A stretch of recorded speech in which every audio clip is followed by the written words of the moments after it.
Quand le Fils de Dieu, le Fils unique de Dieu, est venu dans ce monde, il n'était pas charpentier, il n'était pas médecin, il était pasteur, il était homme de Dieu, il était prédicateur. Parce que dans le ciel, c'est le plus grand et le plus important ministère que quiconque puisse entreprendre. Et ayant été appelé par Dieu pour être prédicateur, je veux que tu te célèbres toi-même. Célèbre-toi toi-même. Mais seul toi peux définir ce que Dieu t'a appelé à faire. Seul toi peux nous le dire. Mais je veux que tu m'entendes en tant qu'homme de Dieu. Il n'y a aucune limite à ce que tu peux faire pour Dieu et pour le monde. Je suis amoureux du ministère. Pourquoi ? En tant que prédicateur, tu n'as besoin de personne pour te payer un salaire.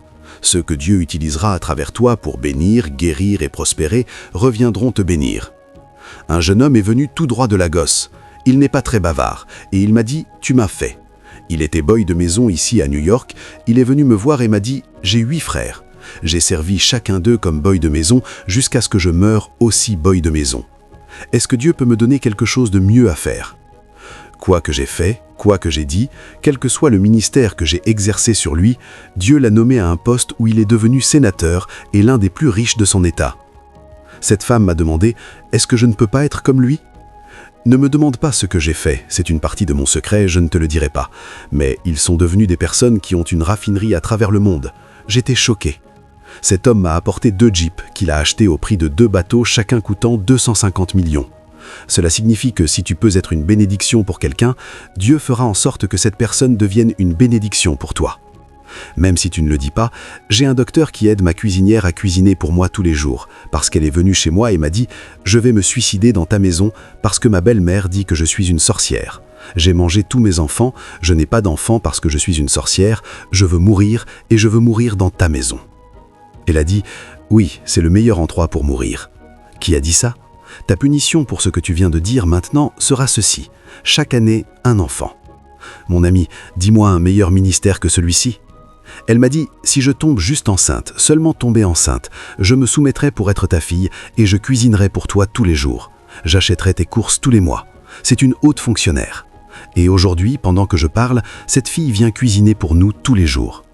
C'est la récompense d'un prédicateur qui peut pleurer quand il voit une femme stérile.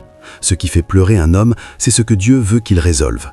Et un pasteur qui ne peut pas pleurer à la vue d'une femme stérile ne peut pas être utilisé par Dieu pour aider cette femme stérile. Je suis ici pour vous mettre le feu. Vous n'avez pas dit « Amen ». Mon ami, je ne suis pas venu pour vous bâtoter. Je suis ici pour vous mettre le feu et si la cuisine est trop chaude, quittez la cuisine. Tout homme qui veut devenir un grand homme de Dieu doit être un mécanicien de connaissance. Connaissance de la parole de Dieu, puissance de Dieu et voix de Dieu.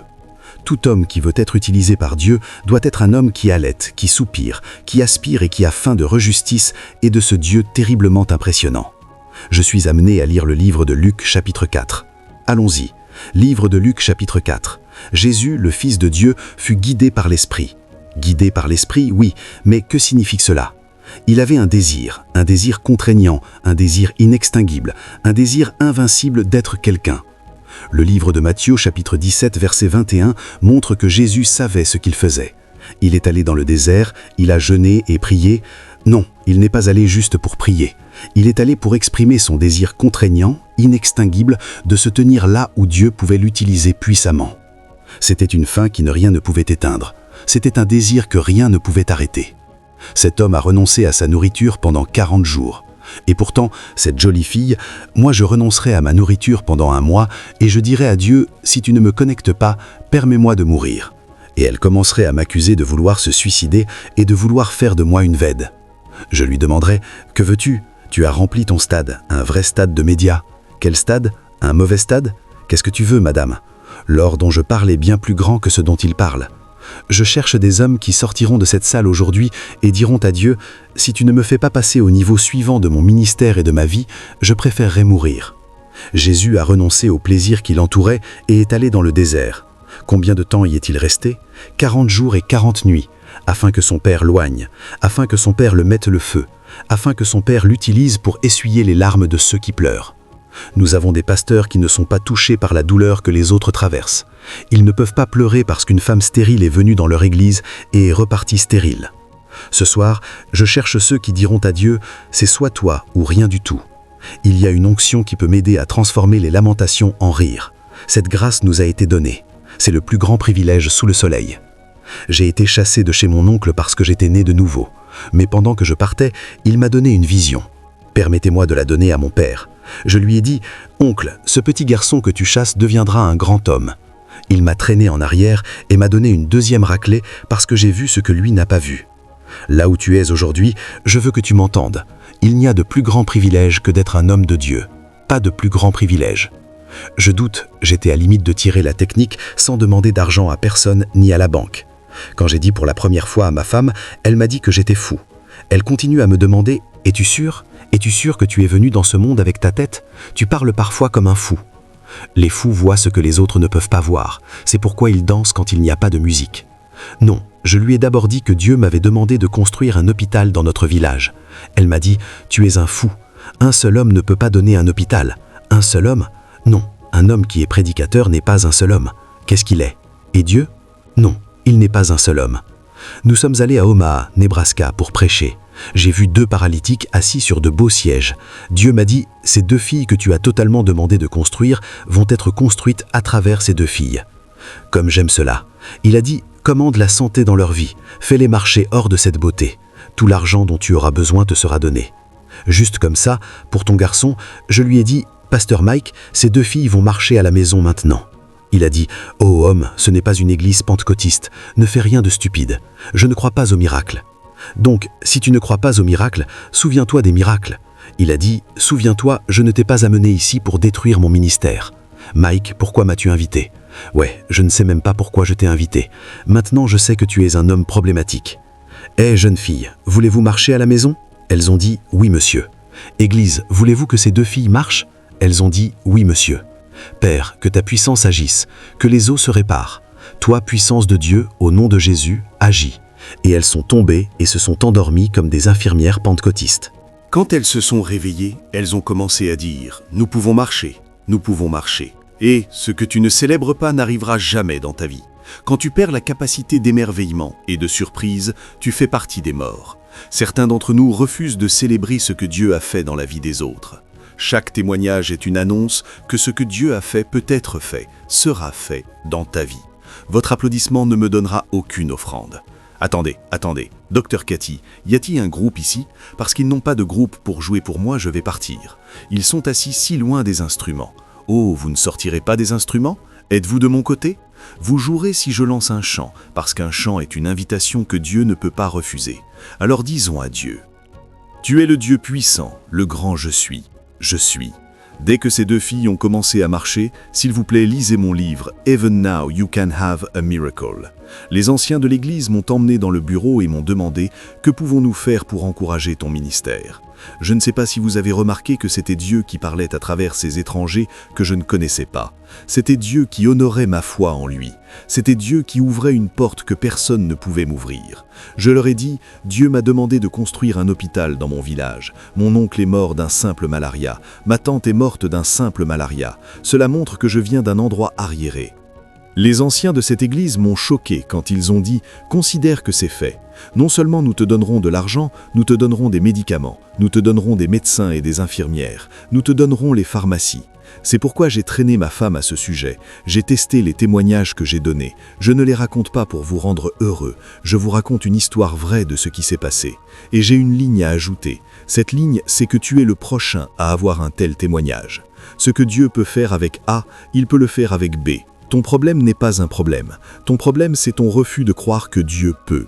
Pouvons-nous, s'il vous plaît, arrêter d'aller et de venir ? Je sais que les nouvelles robes ont envahi le monde en obligeant les gens à aller et venir. Aujourd'hui, j'ai quelque chose d'important. Je veux vous mettre tous le feu. Faites ce qui fait demander aux gens « Est-ce que cela peut arriver ?» Quand je suis allé chez le chef de mon village pour annoncer que le gouverneur de l'État allait venir poser la première pierre d'un hôpital, il m'a demandé « Qui es-tu ? Stupide prédicateur fanfaron, pauvre homme. Comment un pauvre homme comme toi peut-il amener le gouverneur de l'État dans notre village ?» Il a dit « Ô homme, si tu ne sais pas quoi dire, sors de ma maison. » Les gens nous regardent de haut, ce qui est bien. J'aimerais qu'ils nous regardent de haut d'une meilleure façon. Mais nous devons leur dire qui nous sommes. Nous devons annoncer qui nous sommes. Et je vous demande aujourd'hui, promettez-moi que vous allez dire au monde qui vous êtes. Parce que Dieu est de votre côté. Et si Dieu est de votre côté, vous n'avez aucune raison de donner d'excuses. Aucun homme n'est un échec tant qu'il ne commence pas à donner des excuses. Pendant que le chef me demandait comment ce stupide comme moi pouvait amener le gouverneur dans notre village et penser à poser la première pierre, nous avons entendu la sirène annonçant l'arrivée du gouverneur. Il m'a demandé « Quel est ce bruit ?» J'ai dit « C'est pour te dire que le gouverneur arrive à ton palais. » Il a dit « Oh man, maintenant je sais que tu es le garçon méchant, donc tu amènes le gouverneur sans me le dire. » C'était ma meilleure façon de te choquer. Je sais que tu n'as pas de respect pour moi. C'est ma façon de t'aider à me respecter, monsieur. Il a dit « Tu sais que je n'ai même pas pris mon bain. Ne t'inquiète pas, je parlerai pour toi. N'ouvre pas ta bouche pour que le gouverneur ne sache pas que tu n'as pas pris ton bain. » Il m'a demandé « Est-ce que quelqu'un peut être plus méchant que toi ?» Et j'ai dit « Non. » Venez. Le fait que Dieu t'ait appelé à le représenter sur terre est la plus grande nouvelle que quelqu'un ne puisse jamais te donner. J'étais amusé quand le chef de mon village m'a dit « L'autre chef, regarde, ce chef de ce village viendra aussi. S'il te plaît, fais-lui savoir que je suis ton chef. Organise, tu m'utilises pour te faire de la publicité. Homme et frère, l'appel de Dieu sur ta vie est une confirmation, une affirmation et une attestation que tu es appelé à servir à un haut niveau de responsabilité. Je demande donc que tu ne dois pas échouer. Tu n'as rien dit. Mets ton village au feu. Ceux qui aiment Dieu seront obligés de célébrer Dieu. Pendant que je parle, dans mon village, tout le monde est maintenant né de nouveau. Je suis amoureux de ce grand Dieu. Il obligera tes ennemis à te célébrer. Le 25 décembre de l'année dernière, ce village m'a célébré comme leur fils le plus illustre, pour leur avoir construit 2 hôpitaux, pour leur avoir construit un polytechnique, pour leur avoir construit 6 rues. Mais le choc de ma vie a été ceci. Ce jour-là, un jeune homme d'un village voisin est venu me voir et m'a dit que Dieu lui avait demandé de me donner 100 000 naira par semaine pendant 4 semaines. Je ne devais dépenser aucun copec. J'ai ramené l'argent à la maison, ma femme était là. Ma femme a demandé « Je ne me souviens pas de cette question que tu as posée. Jeune homme, comment vas-tu obtenir ce genre d'argent ?» Le garçon a dit « Ce n'est pas mon argent, c'est l'argent de Dieu. Il me le donnera, je lui donnerai. » Vous savez que Dieu a accompli sa promesse et son engagement, et le dernier jour, il m'a apporté 2 millions. Personne ne savait qu'un tel jeune homme pouvait exister dans ma région. Je viens d'une zone désespérément, misérablement pauvre. Mais quand Dieu est en route, l'impossible deviendra possible. Si vous croyez, donnons à Dieu une bonne ovation. Nous revenons au chapitre 4 du livre de Luc. Commençons au verset 1. Quelqu'un peut-il m'aider à lire ? Luc 4, verset 1. Jésus, plein du Saint-Esprit, revint du Jourdain et fut conduit par l'Esprit dans le désert. Même s'il était plein du Saint-Esprit, il avait une faim intarissable, un désir insatiable, un désir contraignant d'être utilisé par Dieu d'une manière que personne ne l'avait jamais été. La plus grande chose que je veux que Dieu fasse pour vous aujourd'hui, c'est de vous bénir avec la faim. Je priais une fois avec ma femme. Elle me corrigeait. « Tu aimes trop les grandes choses, madame. » C'est comme ça que je l'ai rencontré. Et si je sers ce Dieu impressionnant, je ne peux pas lui demander une tasse de thé. Je veux un banquet. Quand ce Dieu m'a choqué en 1985 et m'a dit « Homme, je vais aller à Lagos avec 5000 choristes, 6000 conseillers et 23 volontaires de prière, dans 4 bus modulaires. Tourne les filles à l'envers. Je serai là pour t'honorer. » Je l'ai dit à ma femme, elle a dit « Peux-tu croire ?» Le seul jour où on lui a demandé de me présenter à UC Banjo, savez-vous ce que cette jeune fille a fini par dire ? « Pour Dieu, j'aurais eu une crise cardiaque. Cet homme ne pense pas petit. Il pense seulement aux grandes choses qui vont te faire effondrer et mourir. Je suis vivant grâce à ce Dieu. Là où tu es, je vais demander à Dieu de changer la mesure de ta faim. » Jésus, même s'il était plein du Saint-Esprit, a accepté d'entrer dans le désert et d'y passer 40 jours et 40 nuits sans nourriture, afin que son Père loignît. Je ne te demande pas de jeûner 40 jours pour ne pas mourir et m'accuser, mais combien d'entre vous veulent prendre un jeûne, juste de 4 jours seulement, et dire à Dieu « Aiguise-moi, bénis-moi avec la faim, avec le désir, que ce soit un désir contraignant, intarissable, un désir contraignant de faire quelque chose qui secouera ce pays. » Jésus a été décrit comme étant plein de l'Esprit. Et pourtant, il avait encore la faim de jeûner 40 jours et 40 nuits. Pourquoi ? Allons au livre de Matthieu, chapitre 17, verset 21. « Cette espèce ne sort que par la prière et le jeûne. » Ma femme me demandait « Pourquoi fais-tu encore un autre jeûne ? Il y a tellement de nourriture dans cette maison. » Madame, il ne s'agit pas de la nourriture. Il s'agit de moi et de ce que Dieu a fait pour moi, de ce que Dieu peut faire pour moi et de ce que Dieu doit faire pour moi. Je lui disais, je veux que Dieu m'utilise pour essuyer les larmes de ceux qui n'ont pas enfant. Pouvons-nous voir Marc chapitre 1 verset 40 ? Et un lépreux vint à lui, le suppliant, se mettant à genoux et lui disant « Si tu le veux, tu peux me rendre pur. Si tu sais payer le prix d'une onction énorme, tu peux aider n'importe qui et guérir n'importe quel malade. Il y a trop de choses que tu peux faire. Je me fiche du nombre de fois où tu as échoué. Ce n'est pas fini tant que ce n'est pas fini. Tu peux avoir échoué 100 fois, tu peux encore rebondir 100 fois. Ce que tu as ressenti hier ne signifie pas que tu ne te relèveras pas. Par ma venue vers toi aujourd'hui, tu vas te relever et faire ce que tu n'avais jamais pensé pouvoir faire. J'avais un fils qui était beau mais paralysé. Je n'ai pas besoin de comprendre ce que je viens de dire. Ma propre mère se moquait de moi. Monsieur le prédicateur, né de nouveau, pasteur, prédicateur, ton fils est paralysé. Je ne sais pas si vous savez, la vie sans problème est inutile. Nous avons grandi avec les problèmes que nous avons vus. Quiconque n'a pas de problème est inutile.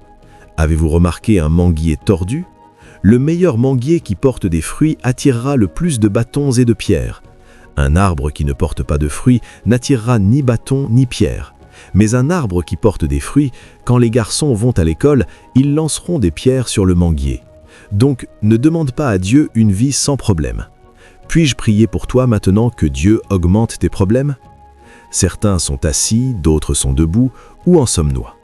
Si tu épouses une fille qui ne te cause pas de problème, ta vie de prière sera faible. Tu n'auras jamais qui te cause des problèmes. Tu as besoin d'une femme qui, quand tu dis « levez-vous », demandera « pourquoi devons-nous nous lever ?» Sinon, tu es marié à un robot. Je ne sais pas pourquoi les hommes veulent une femme qui obéit à chaque commandement. Ce n'est pas un bon mariage.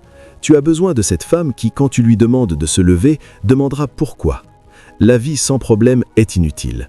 Donc, je vais demander à Dieu, si vous êtes d'accord, de prier que tes problèmes...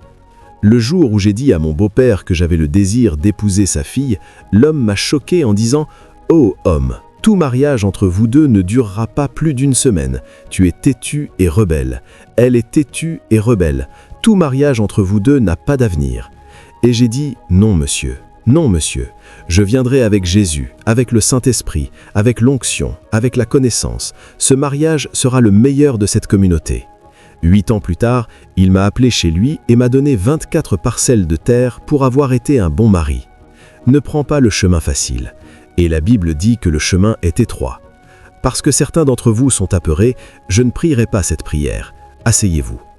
Une femme qui était ma propriétaire a vu mon émission Greater Love for Christ à la télévision et m'a dit « Si tu ne reviens pas avec de l'argent, tu dois revenir avec 84 millions de Neira. Donc le loyer de ta maison est augmenté de 300%. Madame, je ne paierai pas. » Elle a dit « Alors nous irons au tribunal. » Oui, j'aimerais aller devant Dieu. Je ne suis jamais allé au tribunal avant. J'aimerais voir ce qu'ils font au tribunal. Nous sommes allés au tribunal. 4 avocats que je ne connaissais pas se sont levés et ont dit au juge « Nous ne pouvons pas rester ici et permettre à cet homme de plaider devant vous. Celui qui l'a amené à ce tribunal doit être une sorcière ou un sorcier.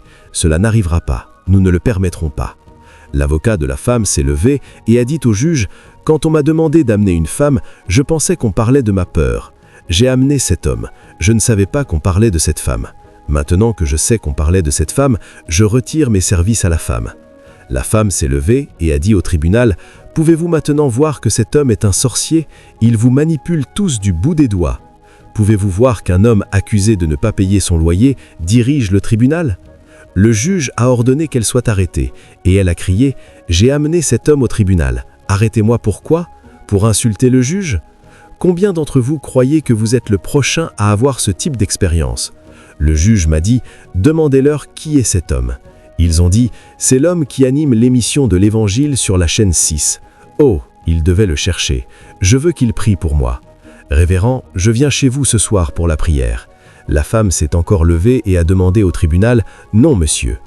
Jésus est le même hier, aujourd'hui et pour toujours. » Ce que je dis, c'est que si vous êtes prêt à voyager sur cette route, nous allons entrer dans des possibilités illimitées et sans barrière. Mais ne faites rien par orgueil. Oh, je jeûnerai 100 jours. Non, écoute d'abord Dieu. Vérifie avec Dieu. Demande-lui ce qu'il veut que tu fasses. Éloigne-toi de l'orgueil, c'est dangereux. J'étais choqué quand les femmes de la Pole qui étaient dans cette réunion, King Martin m'a dit « Ne retourne pas chez toi, nous achèterons une maison, nous achèterons une voiture, nous voulons que tu déménages à Bol et que tu sois l'un de nous. » Mon ami, tu ne corromps pas un homme avec ce qu'il a déjà. J'ai une maison, j'ai une voiture. Je vous montre ce qu'on appelle les possibilités illimitées et sans barrière. Prenez 5 minutes chacun et priez comme Dieu vous bénit. Priez comme Dieu vous dirige. Priez comme Dieu vous parle. 5 minutes seulement. Prions tous. Je ne vous ai pas entendu. Je n'ai pas dit un peu plus. J'ai dit priez. Au nom de Jésus, Père, pour chacun qui fait partie de notre culte ce soir, montre-lui l'importance de la préparation. La préparation est meilleure que l'exécution, et montre-leur le coût de la préparation. Que chacun trouve du temps pour te servir. Que chacun réponde qu'est-ce qu'ils sacrifieront pour te servir. Qu'ils sacrifient ce qu'ils chérissent. Père, que les amis ne les empêchent pas de créer du temps pour toi. Père, que les possibilités illimitées et sans barrière leur soient révélées. Que les choses que leurs jeûnes et leurs prières peuvent produire, générer et leur offrir leur soient révélées. Et ce soir, je demande que rien ne les décourage. Père, que tu dises à chacun d'entre eux « N'aie pas peur car je suis avec toi », qu'ils t'entendent parler à eux, et que ta présence confirme, affirme et attache le fait que tu es derrière eux. Tu ne les laisseras pas seuls, tu ne les abandonneras pas. Père, que les miracles commencent ce soir, que ça commence, que ça commence, que ça commence. Aucun ennemi n'a le pouvoir de les empêcher de se lever. Aucun ennemi. Et donc, Père, nous attendons d'entendre ce que tu dis à leur sujet. Honore-les, bénis-les, croîne-les, fortifie-les et rends-les bardous. Fais d'eux de grands instruments dans ta main. Père, qu'aucune porte que tu n'as pas ouverte ne soit pas ouverte. Merci, Père. Que la porte soit ouverte, que la musique commence, que de grandes choses commencent. Mais Père, aide chacun à rester loin de l'orgueil. Ce n'est pas par la puissance, ni par la force, mais par ton esprit que tu feras grandes choses, non pas à cause de qui ils sont, mais à cause de qui tu es. Combat pour eux, parle pour eux, accomplis des miracles en leur faveur, et que cela soit fait au nom du Père,